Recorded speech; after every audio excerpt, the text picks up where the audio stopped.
임목대비는 친정아버지 김제남이 사사당하고 자신의 아들 영창대군이 유배에 처해지는 것을 피눈물 흘리며 그냥 지켜볼 수밖에 없었고 영창대군이 쪄 죽었다는 사실도 늦게 전해 듣습니다.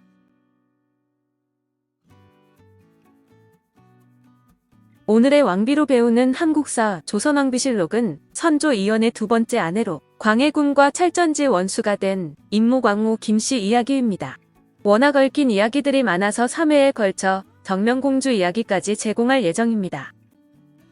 조선 14대 국왕선조의 계비이자 정명공주와 영창대군의 어머니인 임모광우 김씨는 연흥부원군 김제남과 광산 부부인 광주 노씨의 차녀입니다.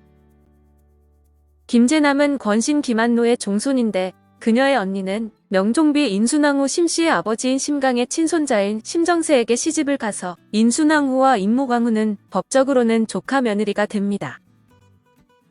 광해군과 인조 때까지 생존해서 흔히 임목대비라고 불리는데 대비 존호는 소성대비라서 소성대비라 불러야 되지만 여기서는 사람들에게 익숙한 임목대비로 부르겠습니다.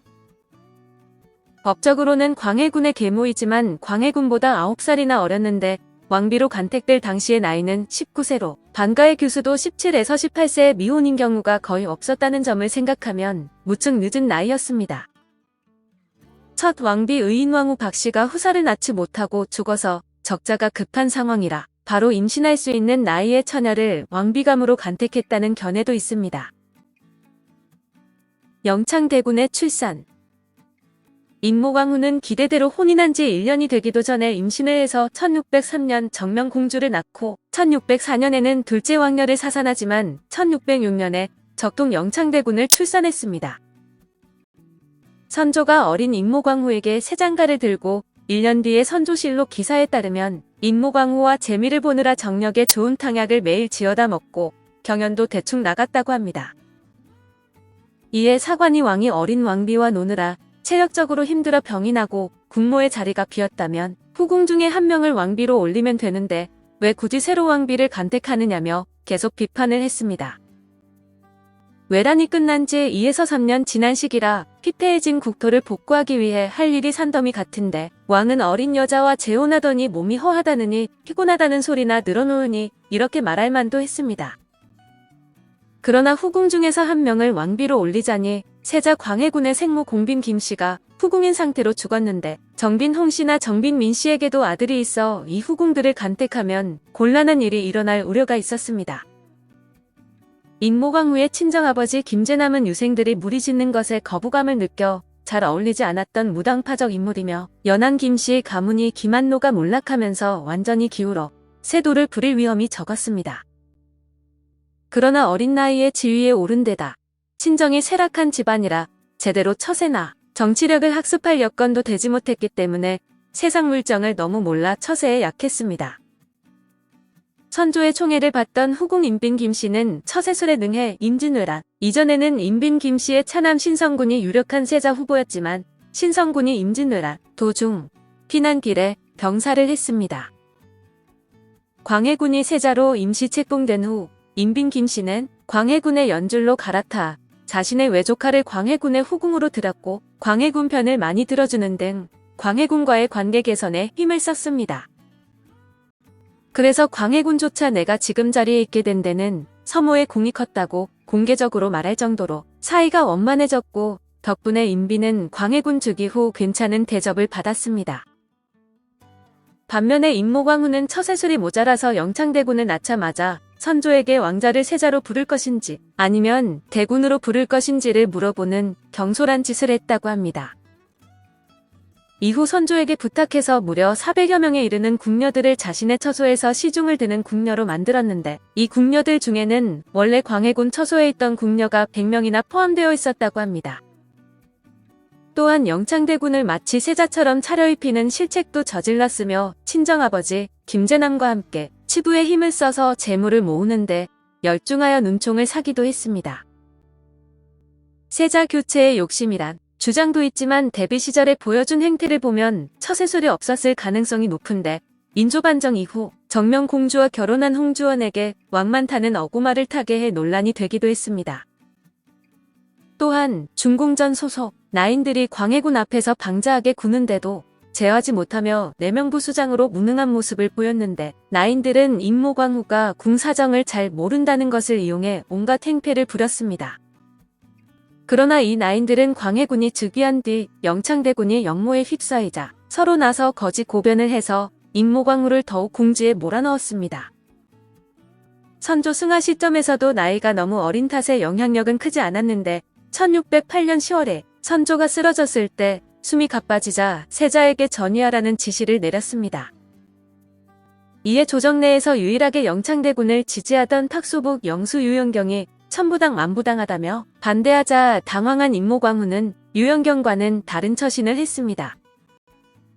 성상께서 병중에 계신 지 1년이 다 되어가는데 심기 불편하심이 전보다 배나 더하오. 지금 성상의 전교를 따르지 않으면 환우가 더욱 위중해질까 염려되니 대신들은 전섭의 명을 따르도록 하오. 임모광후는 이런 교지를 언문으로 적어내면서까지 광해군의 지위를 확실히 인정했고 끝내 선조가 승하하자 광해군의 즉위를 바로 다음 날로 서두르기까지 했습니다. 대비가 된 이후에도 광해군과는 껄끄러운 동행이 계속되었는데 광해군 3년인 1611년에 왕자 이의가 영창대군으로 봉해졌습니다. 하지만 광해군은 영창이라는 군호는 전국옥세에 들어간 글자이니 고치자고 주장했지만 임목대비는 선왕의 뜻이라고 결사반대하면서 영창대군이라는 군호를 고집했습니다. 김제남을 비롯한 임모광후의 친정 식구들이 제산축제에 심하게 열을 올린 것은 임해군이 살해당한 이후부터였습니다. 광해군이 즉위하자마자 유영경을 비롯한 탁소복이 숙청되면서 임모광후를 지지해줄 세력이 전무해졌고 김제남도 무당파의 정치적 능력도 좋지 않아 치부에 열을 올린 것으로 추정됩니다. 친형인 임해군도 죽인 광해군이 이복 동생마저 죽일지 모른다는 불안감에 후위를 대비하려 한 행위지만 개추곡사가 터지면서 역적으로 몰린 임모광후의 친정은 풍비박산나고 재산도 전부 몰수당했습니다. 개추곡사. 그런 임목대비는 조선 국왕 중에서 최다 친국 기록을 가진 광해군의 편집증적인 의심병으로 조작된 옥사에 크게 휘말리게 되는데 그것이 개추곡사입니다. 광해군 5년인 1613년에 대북파가 영창대군 및 반대파 세력을 제거하기 위하여 일으킨 옥사로 개축사화 또는 칠서회옥이라고도 합니다. 1608년에 광해군이 즉위하고 그의 지지 세력이었던 대북의 기자헌 이첨 유몽인이 실세로 떠오르고 대북은 소북의 영소이자 영창대군을 지지했던 유영경을 제거하는데 성공합니다. 대북은 박홍구, 박승종, 류기분을 비롯한 소북에게 완전한 우위를 차지하지 못했고 삼정승은 이원익, 이형복, 이덕형, 심의수를 비롯한 서인과 남인계 대신들이 차지하고 있었습니다. 그러나 정인홍이 회태변척서로 이현적과 이황희 성균관에게 제사를 지내는 것에 반대하고 1612년에 봉산 옥사가 터지면서 대북은 정권의 우위를 차지하게 되었습니다. 그러다 강변치루의 박응서, 서양갑, 심우영 등이 조령에서 은 상인을 죽이고 은 6,700냥을 약탈한 사건이 일어났는데 그들은 점차 과격해져서 도적질 따위를 일삼았습니다. 그 무렵 대북파는 장차 위협이 될 수 있는 영창대군을 제거하기 위해 기회를 노리고 있었는데 대북의 영수인 기자헌, 이첨, 유몽인 등은 사건을 위조해 그들을 제거하기로 합니다. 대북파는 박응서가 허위 자백을 하도록 설득했는데 박응서는 박치해, 심우영 등과 역모를 모의했으며 은 약탈은 역모를 일으킬 무신들과의 교류에 필요했기 때문이라는 것입니다. 은 등을 뇌물로 주어 정협을 훈련대장에 앉히고 역모의 성공에 영창대군을 옹립한 뒤 임목대비에게 수렴청정을 맡기려 했다는 것으로 옥사가 시작되었는데 광해군이 침국을 합니다. 그러나 서양갑이 맨 처음 역모를 모의했던 사람은 김제남이라고 증언했지만 이것도 거짓으로 보이는데 서양갑은 박응서의 말에 완강히 부인했었지만 어머니와 형이 고문 끝에 죽게 됩니다. 그는 이 증언을 하기 전 날 나라를 뒤흔들어 어머니와 형의 원수를 갚을 것이라는 말을 했다는데 어머니와 형의 죽음에 분노해 이를 제대로 키워 원한을 갚으려 한 것으로 보입니다. 정협도 역모의 고명 대신들이 개입되어 있다는 증언의 사건이 커졌는데 끌려온 고명 대신 중 한 명인 박동량은 김제남과 임목대비가 의인왕후의 무덤에서 저주를 했다는 사실을 밝혔습니다. 그렇게 김제남과 그의 세 아들이 사사되면서 임모광후의 친정은 거의 멸문이 되며 영창대군도 폐서인이 되어 강화도에 위리안치되고 1년 만인 1614년 유배지에서 의문사를 합니다. 그리고 남인 혹은 서인이었던 신음, 서성, 한중겸, 이항복, 이덕형, 이원익, 허욱, 한응인, 심의수 등도 몰락해 영의정과 좌의정, 육조판서가 대북 세력에 완전히 넘어갔습니다.